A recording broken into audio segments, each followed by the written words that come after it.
Honestly, at this point in my career, I want to win. You know, it's this is my 14th year, and I think I've made the playoffs 5 times and made it past the first round 1 time, right? So, yeah. Let's talk about that. Yeah. Let's not talk about that. Yeah, but like you guys should be thanking me, really, because you got your 2 cups, right? Opponent after that. It was all me, right? It's character builder. Character builder.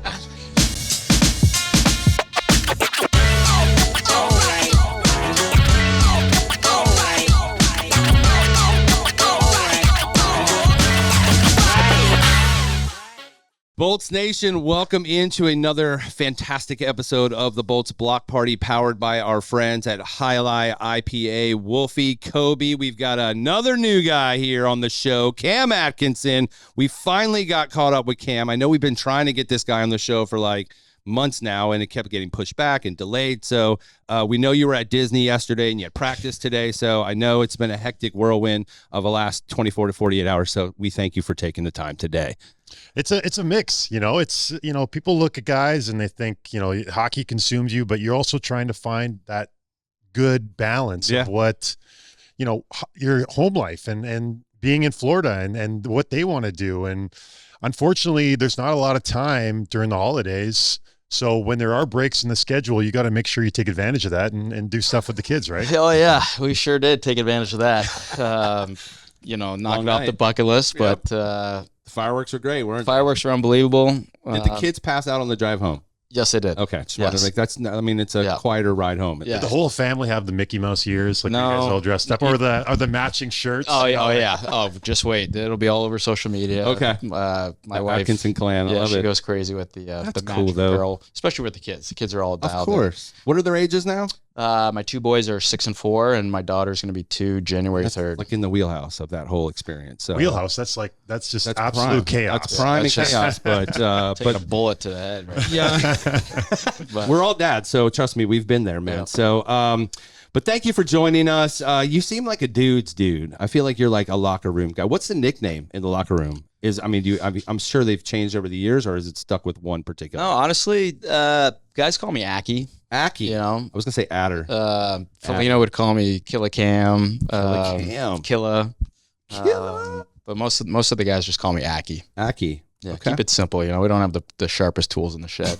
So you have a really interesting story. Obviously, Kobe and I, we do our research. You're from Riverside, Connecticut. You started playing hockey at a young age with siblings who all played hockey as well, but you also gravitated towards tennis. So were you where did you figure out that you were better at hockey than tennis? Yeah, it's having kids and kind of looking back at my youth and playing sports, I think nowadays, and not go off the beaten path, but it's like nowadays all these parents want your kid to play one sport only. And for me, I had 5 brothers, so we were all doing something, whether it was playing roller hockey in the driveway, soccer in the backyard, flag football, just whatever it was. And we belonged to a club growing up with some of my cousins, and tennis was, something that I love playing, just kind of one-on-one, and was pretty good at it. Still play a decent amount. And, every time I would take time off from playing hockey, tennis was my kind of go-to sport, lacrosse. And I didn't pick up golf till I was about 14, but tennis, my mom played tennis, not in college, but she loved playing tennis. Sure. Was still a really good ping pong player. And that coordination runs in the family. Yeah. So, yeah. I wanted to ask about that relationship with your brothers. Yeah. And, that can be very interesting sometimes, the competitiveness in the house, and maybe just like how that kind of pushed you to be like as competitive as you are now. Yeah. I think I'm a middle child. I'm the third. So I had 2 older brothers that kind of pushed me around, but also kind of put me in the fire, so to speak. Whatever sport they were doing, like I said, outside, roller hockey, flag football, soccer, whatever it may be outside. I was always playing with them and their friends. So my brother's 2 years and almost 4 years older than me. So I think that kind of pushed me to be like, okay, these guys are pretty good, but I think I could compete with them. And even though I was a smaller guy, still am, I think I kind of used that to my advantage. Of course. And I think that definitely fueled me and definitely helped me get to the level I'm at today. What about, I'm always interested because sometimes with families, even you went professional in your sport, obviously a great athlete, but sometimes the lesser known siblings are sometimes the better athletes. Was there one of your brothers the best athlete in the family besides yourself? Honestly, we're all, we're all good athletes, and still, my two younger brothers and oldest brother still play pickup men's hockey. My oldest brother was a really good lacrosse player. Tommy, who actually went to Avon prep school with me, high school, he played hockey and then played with the junior Bruins just so we can go to Boston College together. So he played at BC. His claim to fame is he has 2 national championships. I have 1. Right. But he always wanted to be in the finance world. So, and then my 2 younger brothers, not that they kind of got pushed to the side just because with 3 older brothers, but they played high school hockey. And then my youngest brother actually played rugby. He was more of the baby of the family, who was just the psycho of the family, and played rugby at OSU for a year and a half. And it's just the dynamic of the brothers. It's everyone kind of does their own thing and has their own niche. And but yeah, I feel like this is a reality show in the making here with the Atkinson, just to follow their journeys. I want to go back to what you talked about at Avon Old Farms back in Connecticut, known for its hockey team. So when you were 15, did you get injured and you fractured your tibia and fibula during a hockey tournament, and the original doctor told you it was probably unlikely you would skate again? And then what happened with that? That was a little bit of a gong show. So it was kind of my own fault because I was at that age where going tongues out was like the cool thing to do. And I never went tongues out. Right. And I was also playing up, I was a freshman. I was playing with Jonathan Quick was a senior. Sean Backman, who was from my hometown. I was playing up, and I was a small guy back then too. Yeah. With majors and 18-year-old kids, young adults, and went tongues out and just kind of went in the corner all funky and tangled up. A guy fell on it, and we were at a tournament in Boston, and obviously went to the local hospital there, and I knew something was up. But whatever, got to the hospital and x-ray, sure enough, broken pretty clean. And I didn't know this guy from a hole in the wall. And It was just like, looks like, there goes your hockey career. And that was the first time I started crying. I'm like, my God. And my dad was like, I'm not going to say it on the air or whatever, but it got pretty heated and was like, who the hell are you to say that to my kid? And, wow. One of my teammates' dad, who sadly passed away, Doc Downing, was the head doctor for the Jets at the time. So we obviously got a hold of him and drove back to Connecticut. And 2 days later, he's like, I'm going to get my A team, and got the surgery. And I was skating within 2 months. Put a rod and 2 pins in my leg, and it was an incident like that obviously you could go either way, right? You could kind of let someone tell you that you're done, or kind of mental health wasn't a huge thing back then. This was a long time ago when I was 15. So 15 years ago. No, even longer. My math is, it's a long night this year, right? I got to mathematician. 1, 2. But yeah, no, it was kind of used that as motivation to prove that guy wrong, right? Like, not that I owed that guy anything, but 15, 16 at the time, I got healthy and got an opportunity to play for Team USA at the Yvonne Holinka tournament, which is now called the Gretzky the Cup or whatever. It's kind of the big U tournament. Yes. It's like the precursor to the World Juniors and all the different national junior programs, right? So so there's some pretty good players that were already committed to college and the U.S. program. Sure. Had a really good showing, and a day after I got back from Czech Republic at the time, I got a call from actually Jimmy Hayes' father saying, you got to go up to Boston College right now. Jerry York wants to talk to you. So went up there, and my brother Tom, who obviously went to BC with me. Sure. All he wanted to do was go in the business world at Boston College. It was all BC this, BC that. And so when we got up to BC, met with Jerry York right away. Within the first 5 minutes, he was like, I want to give you a full scholarship.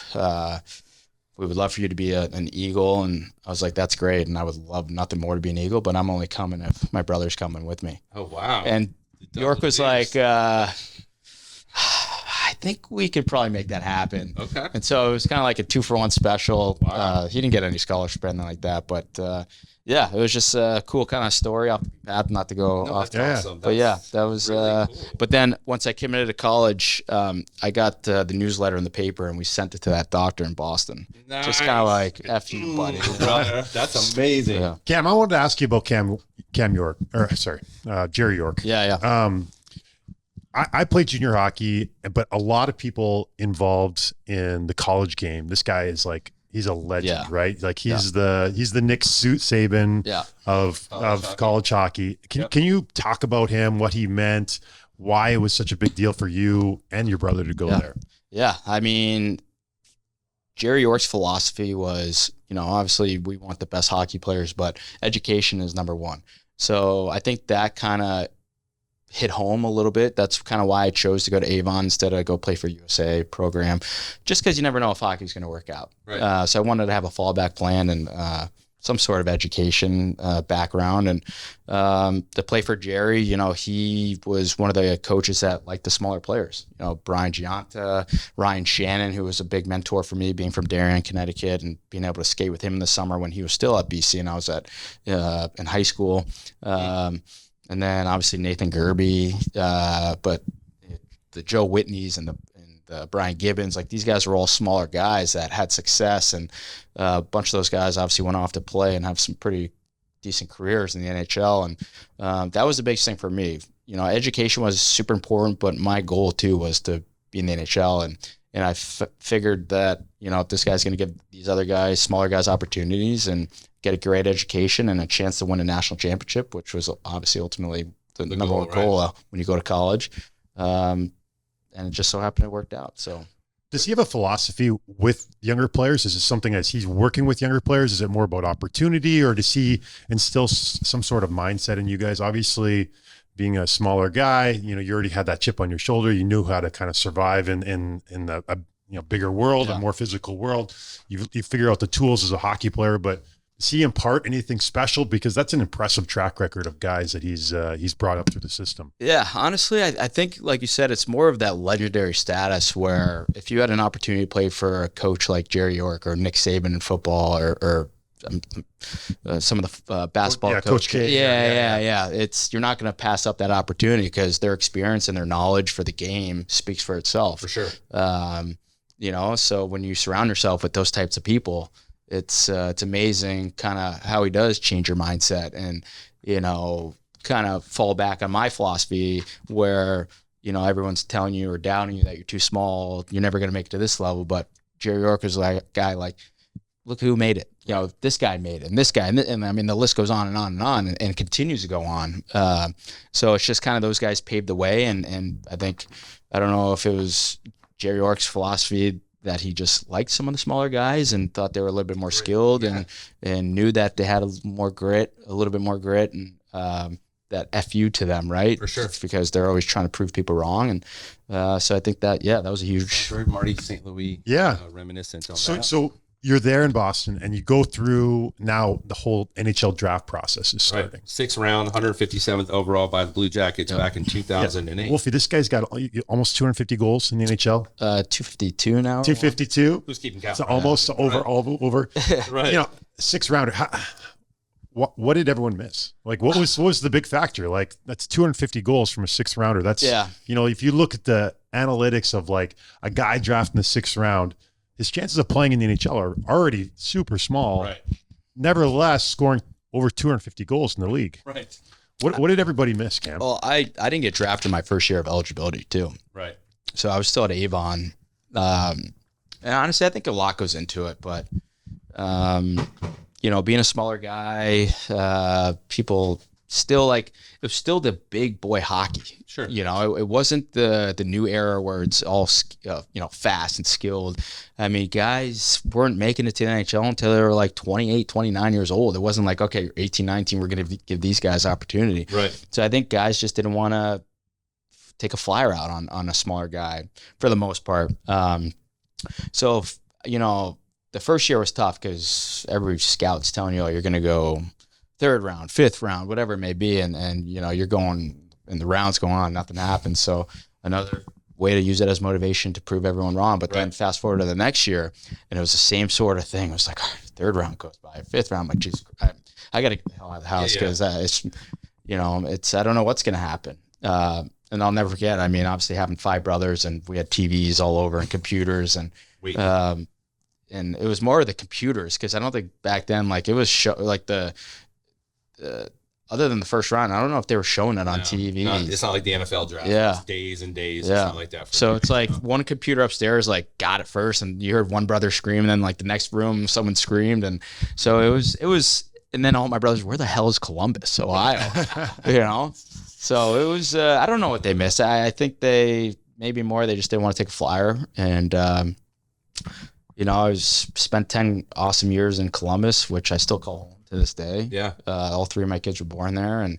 have a lot of friends outside of hockey on the board of the hospital there and have a battery hockey academy that we've been open for 6 years and doing very well and very successful. And I think for me, it's just always been at every age, I had to prove people wrong and I still have to. Right. Now I'm 35. Now it's like, what can you still do? And it's just like I love having that approach, and I wish more kids would have that approach. Where at the end of the day, if you want something bad enough, look in the mirror. It's all between the ears. So you tell yourself you can do it. Yeah, you can do it. Absolutely. It's going to take a lot of work. When you got to Columbus, my buddy Mike Todd, who's the in-game host for the Blue Jackets a long time, said that your nickname when you first got there was Bieber. Is that truth to that? Because I did my own little research, right? So I was going to say, who did Bieber better, right? So we can get a picture of that.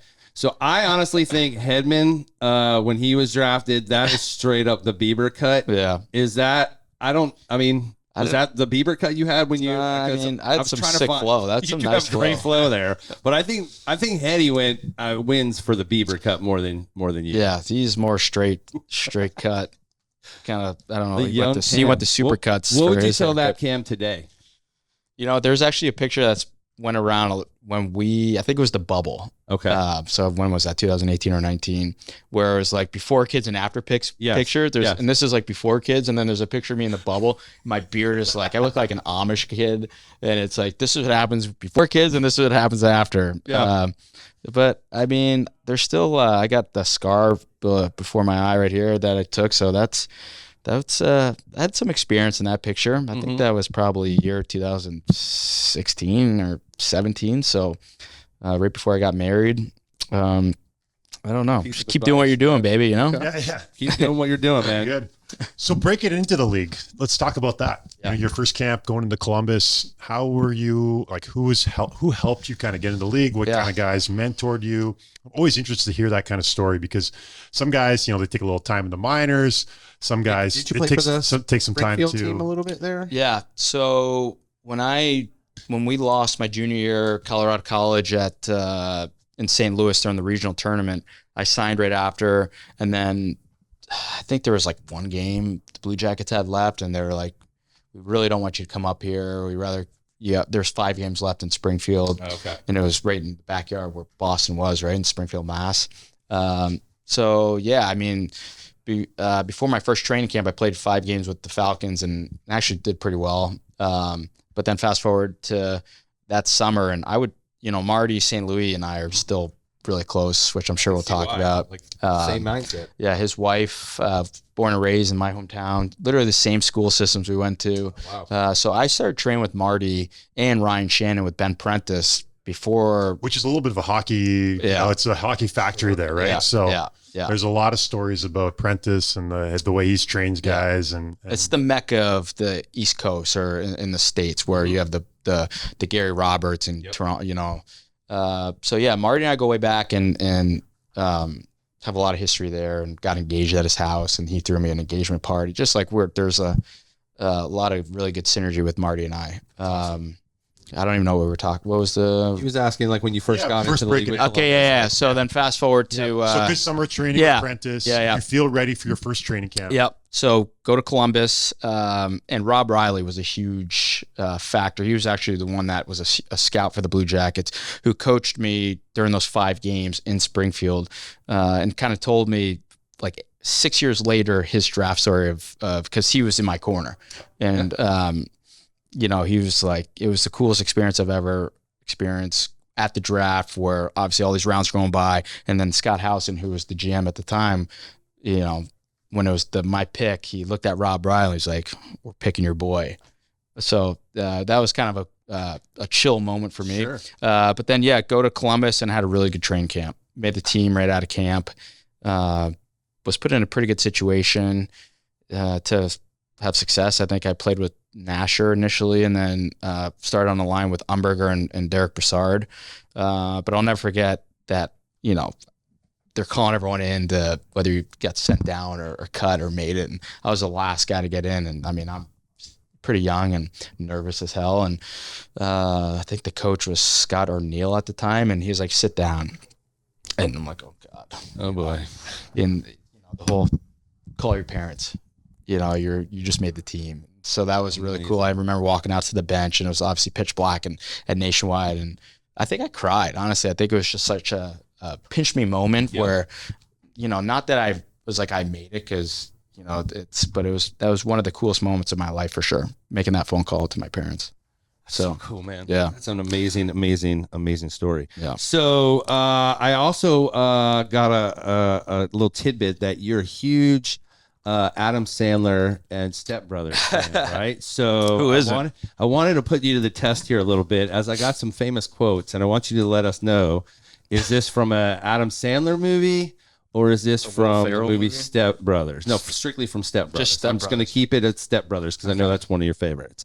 So again, it's an Adam Sandler movie or it's from Step Brothers. First quote: "I don't want to go to jail. I'm fragile." I think that's a Adam Sandler. No? It is. It's from Airheads. I was gonna say that's an old school. I love that movie where they take over. They take over the radio station. The rock band. It's him. It's Adam Sandler, and who's the guy from Brendan Fraser? Yeah, Brendan Fraser, and was it who's guy. the chick too in the movie that? God, I haven't seen that was in so long. That was a great. It's like during the grunge era. Did see that one? Okay, yeah. You've never seen Airheads? Okay, next one. No. I'd love to punch that guy in the face right now. Step Brothers. No, you got it wrong. That's Happy Gilmore. I'd love to punch that guy in the face right now. That's a Happy Gilmore. Really? quote. That sounds like a Step Brothers. Got him off there. All right, you ready? You were thinking Step I was Brothers too. I was thinking at the playground when he like punches. Yeah, the kid that's in what the I'm face. saying. Yeah, when they make some like like the white dog. That's exactly the scene I was thinking about. That's what I was thinking. All right, this is going to sound weird, but for a second, I think you took the shape of a unicorn. That's Step Brothers. That is definitely Step Brothers. Okay, we're living in a material world, and I'm a material girl or boy. Yeah, that's. Oh my God, I know that movie. Mm-hmm. I think it's Adam Sandler, right? It is. The Wedding Singer. Yeah, Wedding Singer. Yeah. Okay. I'm effing miserable. I had to get up at 10 o'clock this morning. That's Step Brothers. He's crushing this. And finally, for the record, every time I laughed at one of your jokes, I was faking it. Step Brothers. No, that was I now pronounce you Chuck and Larry. Really? You did okay. Like you definitely passed. Okay, so you kind of sound like Will Ferrell there. There's some trick questions. Yeah. There, I thought. There was a few, I feel like they could go both ways, to be honest. They could. That's why I threw them in there. That's why I had to test you to see if you were a true fan. So I did also see that or hear that you're a big military book guy. In what way? Like war stories, or like you're more interested in just like what about military books? Honestly, I just love, I guess, the history of it and kind of why I started my foundation with giving back to military and first responders. It's, I don't know, there's something about military books and military movies that just kind of gets me fired up. True American. Yeah, I think, those people, girls and guys, give the ultimate sacrifice and allow us to, not only live with freedom, but play the game that we love to play. So I think that kind of goes unnoticed for a lot of people. In my opinion. And I think it's just the history and representing your country. And I don't know if I don't think I have what it takes to go to the military and go to war. Sure. But freaking A, man, those guys are pretty badass. So talk to us about your foundation. Yeah. I mean, please. Yeah. Four Network Foundation. Yeah, the Force Network Fund. We, my uncle and I started this, man, I want to say probably 10 years now. Wow. Why with your uncle? What was his connection to it? Yeah, so it's my mom's brother. He's military background. My cousins, his kids went to West Point, and obviously served overseas. And I just kind of wanted to do something that hits home, and my 2 younger brothers are volunteer firefighters. So we kind of wanted to collaborate and find a way to obviously raise a lot of money, but 100% of the proceeds goes back to whatever organization we're kind of going after. So we've donated a lot to different charitable organizations in Columbus, and honestly all over the world. We try to find the best of the best, and obviously organizations that need the money, of course. So it's something that we are proud of, and we've given back 100% of everything that has come in, and so yeah. It's pretty awesome. And obviously, with us being such a military community with MacDill Air Force Base, yeah. I mean, it touches home, especially to us here in the Tampa Bay area. Let's fast forward now to your time here at the Lightning. You get the call that you're coming here. I want to also talk about the first game back in Columbus. You scored a goal, how that felt. But coming to Tampa, what was your impression, obviously, of this team? Obviously played against us a lot, but coming into the organization, I mean, talk to us about how exciting that was for you. And, obviously over the years, your role has changed a little bit, and what you feel like your role has been here with the team so far. Honestly, at this point in my career, I want to win. It's this is my 14th year, and I think I've made the playoffs 5 times and made it past the first round 1 time. Right. So, yeah. Talk about that. Yeah. Let's not talk about that. Yeah, but like, you guys should be thanking me, really, because you got your 2 cups, right? Catapulted after that. Yeah, it was all me, right? It's character builder. But yeah, I mean, it was. I wanted to go to an organization that had the culture of winning, great coaching staff, and the players speak for themselves, and guys that have won, and you play on so many different teams if you're fortunate to, and to not make the playoffs is tough, right? It's just a waste of a season, really, in my opinion. And the goal is to win a cup, and it's amazing when I signed here, and just the philosophy and the mindset. It's, as soon as you walk in this building and the meetings that we have, it's they don't even talk about playoffs. They talk about hoisting the cup, right? And like so many of my teams, all right, we got to make playoffs. It's all about making playoffs. But like here, it's like we're winning the cup, right, or it's a bust, right? Which is, sorry, didn't mean to swear, but I get fired up about it. And so yeah, when I got the call that this team was remotely interested, I was like, let's go. And obviously my role has changed a little bit. I still feel like I can contribute a lot more, but I'll do whatever it takes to win, because at this point, like I said, in my career, it's all about being a good teammate and being positive and helping the young guys and being there for them and just being a good teammate. I want to ask you, so you come into this room, and you're a guy that you haven't had a ton of fights in your NHL career, but you did have a fight against Mikey. Yeah, he jumped me. Freaking jumped me, man. So you're coming into the room, you're meeting Mikey. What's that whole interaction look like? It's like, it was more of a wrestling match. It's like 1,000 wrestling matches that I've had with my brothers and in practice, trying to mess around. But it was honestly my own teammate's fault. Scott Lawton, right, on the bench spraying water at Mikey, and I'm facing off against him, and to Mikey's, he thought I was a different player. But you couldn't tell with the helmet on. Yeah. But anyway, it was. You guys are in the same weight class, though, kind of, right? He's a little bit thicker than I am. He's like a little more. Yeah, slightly, but not much. Yeah, I mean, it was a pretty even. Yeah, I mean, it was just like it happened so fast that like drop quick, right? Yeah. I remember, I think Torts got kicked out of that game. He did. It was kind of a gong show of a game. I think we ended up losing like 6-1 or whatever it was.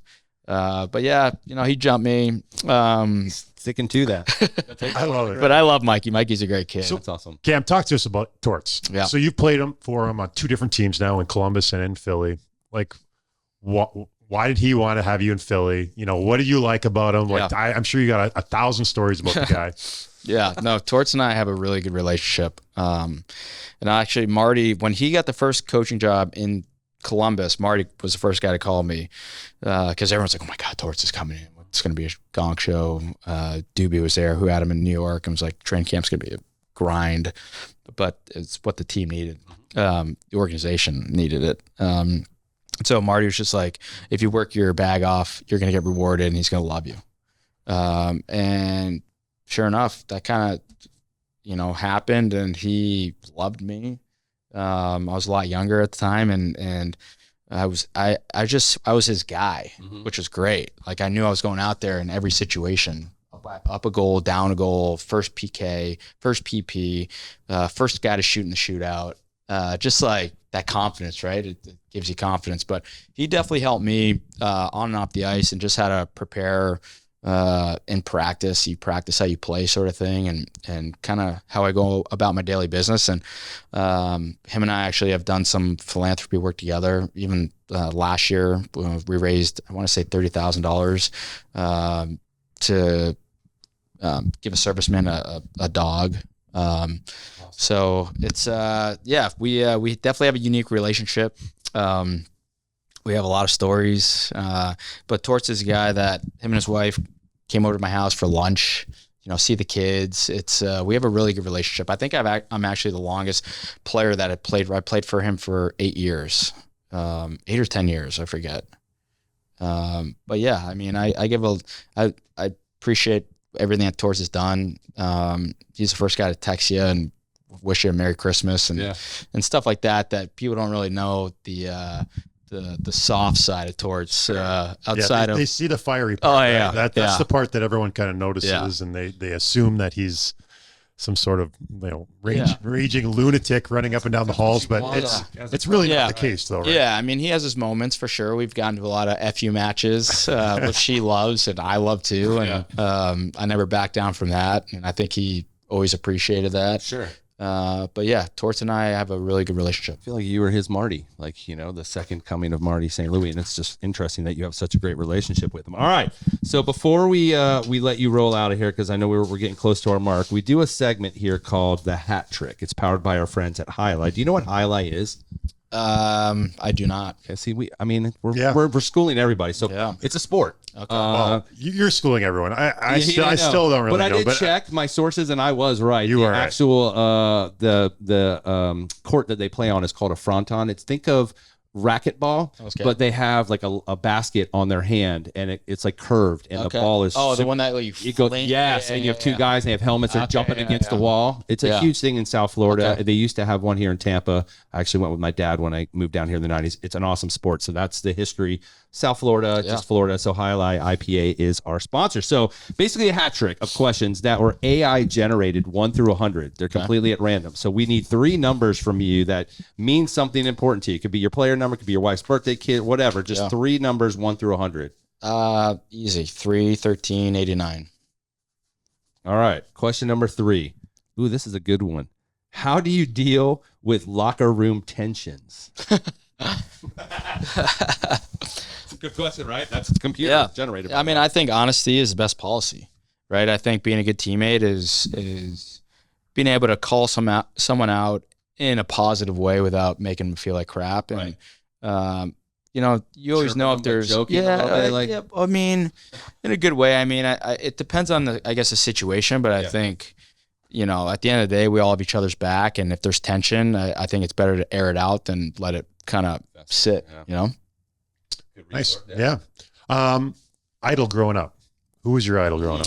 And maybe team too. I'm interested in that. Connecticut guys, where your allegiances lie. Yeah. That's like, honestly, New York Rangers were my favorite team growing up. That's all I would wear. A lot of the Rangers players live in my hometown still to this day. My dad was best friends with Dave Maloney, and I grew up with his daughter, her and I have been best friends forever. So I think that was the team. That was my team growing up.